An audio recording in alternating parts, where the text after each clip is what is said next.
почитуван специјален јавен обвинител. Прво би сакал да кажам дека после вашето непојавување пред 6 месеци во собранието, да повторам на еден начин дека е сепак кој добар исчекор кон согледувањето на вашата работа во поинако светло, бидејќи ние да подсетиме сите заедно ве изгласавме ова собрание и очекуваме да како институција одговорите на задачите кои што ви се дадени и нормално за тие ваши активности до собранието доставите извештај.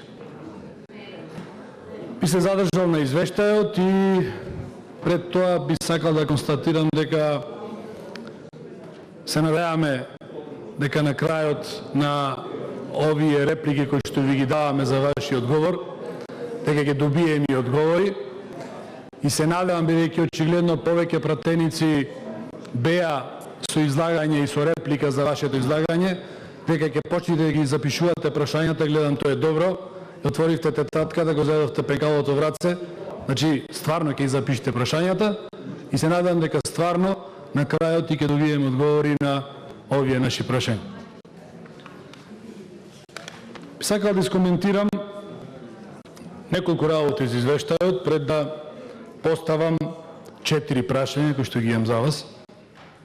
Прво да констатирам дека и самите вие во извештајот вели дека во овој наведен временски период за кој што е извештајот се карактеризира со зголемена ваша активност, што е добро, со проширено предметно постапување, за што сте на еден начин оформени, и со позачестена соработка со други државни органи, меѓународна соработка, институции и домашна и меѓународна јавност. Значи, мило ми е што и вие констатирате дека во овој временски период од 6 месеци соработката со други институции во Република Македонија, а и надвор очигледно од Република Македонија, е интензивирана и позачестена. Се надам дека во наредните 6 месечни извештаи дека ќе има оценка дека била и одлична, што не гледам причина да не биде. И тоа е во однос на некои делови од извештајот. Јас би скокнал на крајот на извештајот, каде што имате заклучни согледување и идни предизвици. Самите вие кажувате и очигледно тоа го пишува во законот.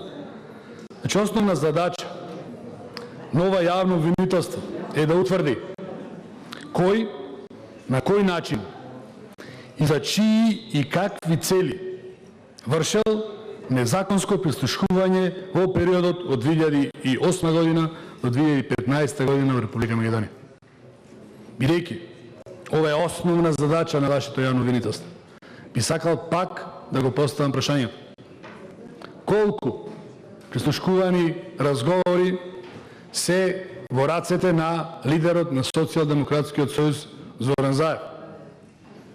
Бидејќи според негова изјава јавна кажа дека има околу 1 милион прислушкувани разговори. Од друга страна, вие кажувате дека имате во вашата архива негде околу 500.000 прислушкувани разговори. Дали тоа значи дека другите 500.000 прислушкувани разговори се во негови раце?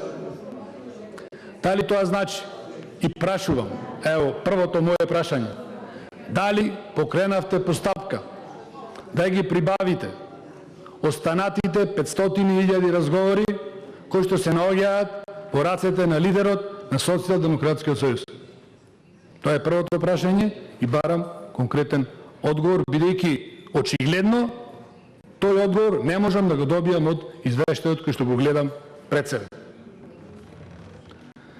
Сега ќе задржам на еден случај кој што е доста експлоатиран во јавноста и за кој што вие потрошивте прилично време и ресурси очигледно од вашето јавно обвинителство, тоест од вашите служби. Пред да преминам на него, ќе прочитам некои работи кои што самите вие сте ги напишале во извештај. Значи, самите вие велите дека во оваа насока сакам да истакнам дека јавното обвинителство со кој јас раководам и така натаму, треба да и бидат загарантирани правата на сите учесници во постапката. Исто така, велите дека ова јавно обвинителство стално ќе се залагало за транспарентно и независно постапување. Исто така, велите дека треба да се овозможи заштита на правата на сите учесници во постапката. Јас ќе ве подсетам на случајот кој што ги имате за Битол. Би сакал да искажам мое согледување, гледање на работите и гледање на работите на многу граѓани од мојот град. Покренавте обвинение за 22 луѓе, го жигосавте цел град, сите училишта во градот, сите транспортни предпријатија во градот и цела локална самоуправа. Очигледна хајка според бројот на осумничени. Избрзувате со обвинение, држите театрални пресконференции пред и воопшто нешто да преземите. И на крајот на криштата најважното нешто за кое што вие како обвинител треба најмногу да се грижите, воопшто не почитувате презумцијата на невиност. Зошто тоа го велам? И ќе побарам од вас исто така неколку прашања. Имам сознанија од обвинетите дека прво новинарите добиваат информации за одлуките што се носат, а потоа самите тие. Дали тоа значи дека некој во вашите служби, во јавното обвинителство, издава информации и ако е тоа така, дали вие, како јавно обвинителство, сте покренале постапка тоа да го откриете? Освен, пак ќе кажам, ако тоа не е дадено директно со ваш налог и во насока на театралните пресконференции кои што во изминатиот период ги видовме од вашето јавно обвинителство. Сакал во контекст на ова да прокоментирам и пресконференцијата со која го најавивте овој случај, каде што не знам од каде имавте податок дека општина Битола плаќа поскап превоз од Доној во Токио. Дали претходно сте имале информација од Токио колку се плаќа за превоз? И тоа би било дополнително прашање. Дали имате информација колку се плаќа за јавниот превоз во Токио? Бидејќи јавно и гласно сте изјавиле дека сте го споредиле со Токио и Токио бил поевтин него Битол. Настрана од тоа што, уште едно прашање, дали имате информација, а ако немате можете да видите по порталите, ги има сите тие информации, колку се плаќа во општина Струмица за превоз на ученици, дали плаќање по километар и по ученик не е барем дупло поскапо од тоа што се плаќа во општина Битол.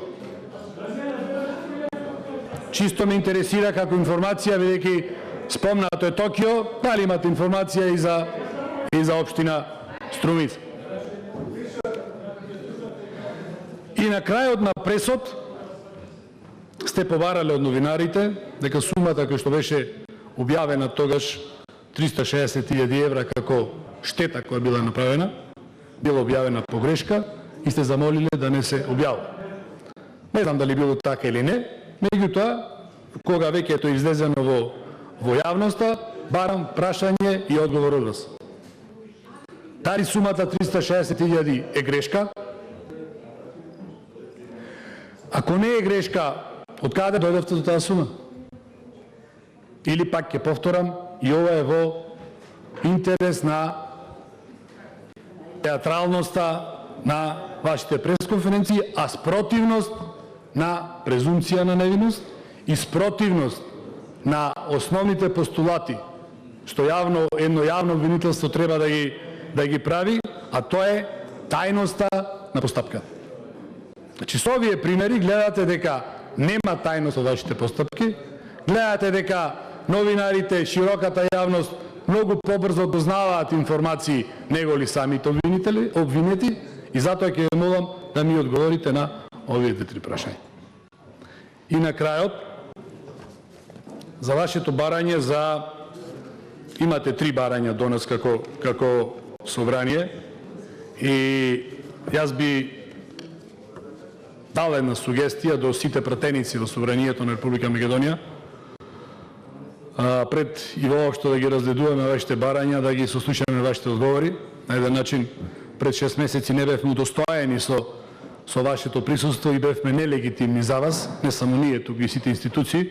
Видите, ево, има еден исчекор позитивен, па се надаваме дека ги продолжиме во таа насока.